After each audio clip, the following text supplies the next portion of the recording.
નમસ્કાર દર્શક મિત્રો, હું છું રૂપલ લુણીચિયા. સંપૂર્ણ ન્યૂઝમાં આપનું સ્વાગત છે. ભારત સરકાર દ્વારા દેશના આદિવાસીઓના વિકાસને વેગવંતી બનાવવાના ભાગરૂપે એક વિશેષ અભિયાન તરીકે ધરતી આબા જનજાતીય ગ્રામ ઉત્કર્ષ અભિયાનનો બનાસકાંઠા જિલ્લામાં પ્રારંભ થયો છે. બનાસકાંઠા જિલ્લા કલેક્ટર મિહિર પટેલના માર્ગદર્શન હેઠળ જિલ્લામાં આગામી 15 જુલાઈ 2025 સુધી આ અભિયાન થકી આદિવાસી વિસ્તારના જાગૃતિ અભિયાન ચલાવવામાં આવશે. આ અભિયાન અંતર્ગત 3 જુલાઈ 2025ના રોજ દાંતા તાલુકાની પીપળાવાડી વાવ આશ્રમ શાળા ખાતે, થરાદ તાલુકાના મોટા મિશ્રા પ્રાથમિક શાળા ખાતે સેચ્યુરેશન કેમ્પનું આયોજન કરાયું હતું.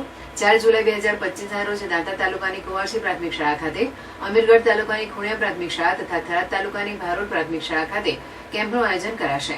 દાંતા અને થરાદ તાલુકામાં આયોજિત કેમ્પમાં આરોગ્ય, અનાજ અને પુરવઠા, ગ્રામીણ વિકાસ, સમાજ કલ્યાણ, ખેતીવાડી, મહેસૂલ, પંચાયત સહિતના વિભાગો દ્વારા આદિવાસી સમુદાયના લોકો માટે આધાર કાર્ડ, રેશન કાર્ડ, જાતિનું પ્રમાણપત્ર, આયુષ્યમાન કાર્ડ, પ્રધાનમંત્રી કિસાન સન્માન નિધિ, પ્રધાનમંત્રી જનધન ખાતા, દિવ્યાંગ પેન્શન, મનરેગા, મુદ્રા લોન, પીએમ વિશ્વકર્મા યોજના, આંગણવાડીના લાભો સુનિશ્ચિત કરાયા હતા.